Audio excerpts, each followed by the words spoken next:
today we're going to be focusing on the importance of capacity, and we'll be looking at application requirements, device requirements, and some general guidelines for gaining more capacity. It is an essential element of wireless LAN design, implementation, monitoring, and support with modern networks, because we're no longer in that era where we can simply say we'll install a few access points and people will have wireless access, because we're now running critical applications, or we're marketing that we provide wireless access at hotels and other hospitality areas, arenas, and things like this. And when you market that you're providing wireless access and then people connect to the wireless network and do not have effective wireless access to the internet, let's just say they get a little bit frustrated.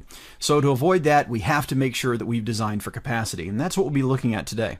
So when it comes to some general guidelines then, the first thing I always like to start with when talking about planning for wireless LAN requirements is it's rare to implement a very high density, or standard density wireless LAN. Most wireless LANs include areas requiring some combination in different areas. So in other words, it's not the most common kind of implementation where you say this is going to be a VHD implementation. Sure, you might say that for an area of the building. But the reality is, if you look at a wireless LAN you're implementing in some type of an enterprise deployment, you might have a large conference hall where you go for presentations where hundreds of people go in for those presentations in the building. There you may need VHD or HD, but throughout the rest of the building you may need HD or just SD.